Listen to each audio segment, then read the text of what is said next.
Hey, ho, ho. SUNY Flex has got to go. Hey.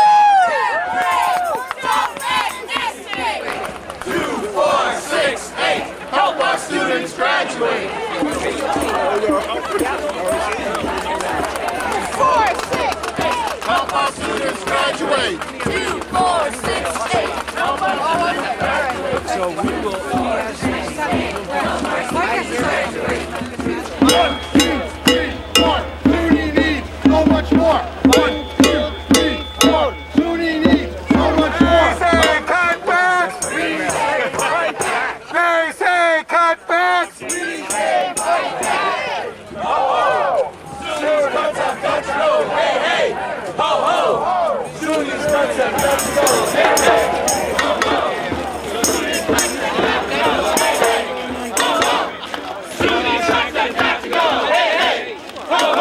I think it goes without saying why we're here, but it bears repeating so everybody understands it. We want to get the public to understand, we want to get the governor to understand, and we want to get our state lawmakers to understand that SUNY is an important part of the economy of New York. In fact,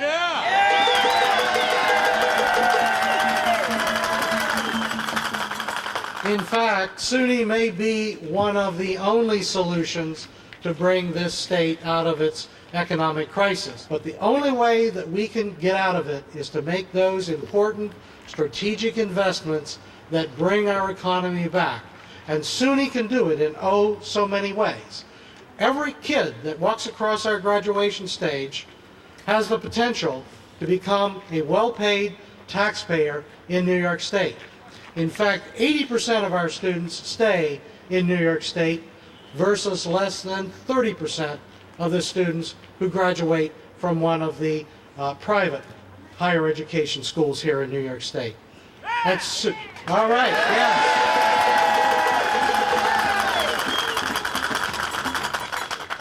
What about people who are already suffering that important job loss because of downturns and maybe their company is closed? They're going to be looking for retraining opportunities. Where are they going to go? They're going to go to SUNY.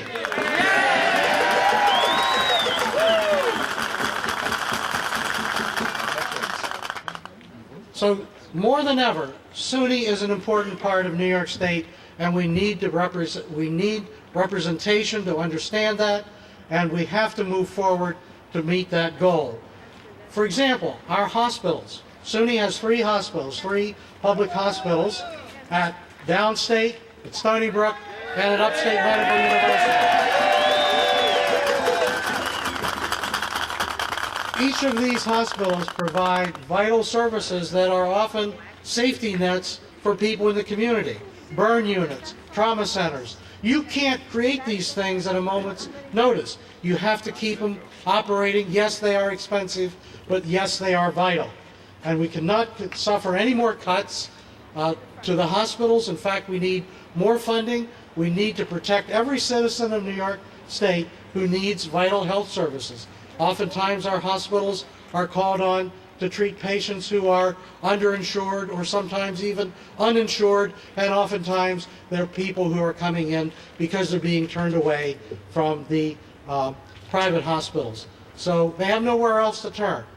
Cuts to our campuses. We can't have any more of that because it's a problem of access. Students need to be able to meet their educational goals. We have thousands of students already in the SUNY community colleges who may find the doors closed to them when they transition to finish those last 2 years of a 4-year degree. Now, even if they do get in, they may find it difficult because classrooms are going to be crowded. Classes are going to be canceled. They may take them an additional semester or maybe even an additional year to reach that graduation point. None of this is fair. Do we want that for our citizens? No! Absolutely not.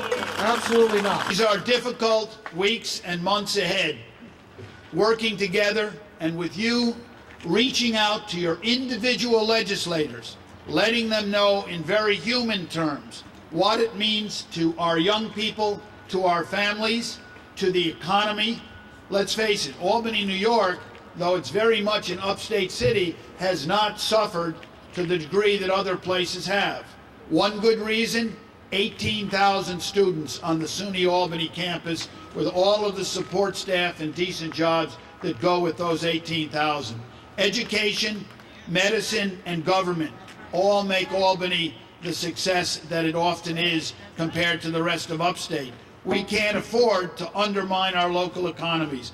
All across this state, SUNY is critical to economies that in some cases have nothing else to rely upon. So I pledge to work with you, to work for you, and hopefully together we can avert some of the impending cuts that should never have been put there in the first place and hopefully can be rolled back within the next few weeks. Keep up the good work. Thank you. We are looking at a budget that is asking you to give up a 3% salary increase. Boo all you want, go for it.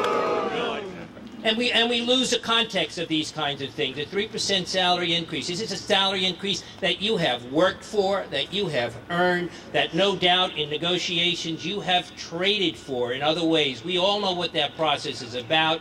That is something that belongs to you. Sisters and brothers, this cannot and will not be accepted. And this budget calls for the creation of a new and poorer retirement tier. It calls for contributions on the part of all of us to your retirement at a greater rate than you're doing. I'd like you to think about that for a minute. Think about it in a context of where we are today. Those on Wall Street who have stripped their corporations and stripped individuals of everything they have are walking away with greater and greater golden parachutes, and you are being asked to take less in retirement. Those on Wall Street and in the credit industry who are taking the same bonuses that our president today called shameless. On top of all of that, our SUNY hospitals are being asked to take a $25 million additional cut. You know the drill, sisters and brothers, this cannot and will not be accepted. But let's be clear, we all know that there is an alternative that apparently the governor is not prepared to look at. That alternative is a very clear one. It will depend, of course, on a federal stimulus, a stimulus package that is growing in Washington, that has passed the House, and we believe will come past the Senate very shortly. The governor has to take that into consideration. The legislature has to take that into consideration. More importantly, it is time in this state that we take a really good look at who we are, what we believe in, and a good look at our personal income tax and make it the kind of progressive personal income tax that is fair to our citizens, one that calls upon the wealthiest New Yorkers to finally pay their fair share.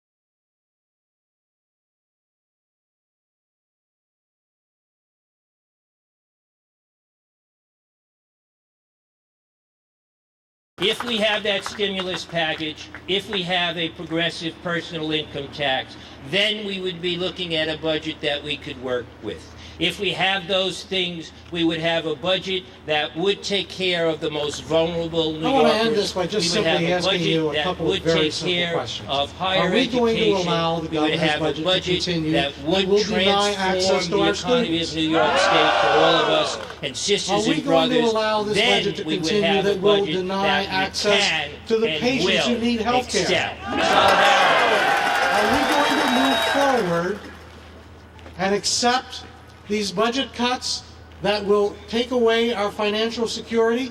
No!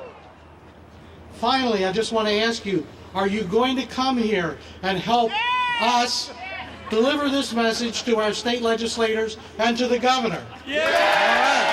All right. Yes, we can. Yes, we can! Yes, we can!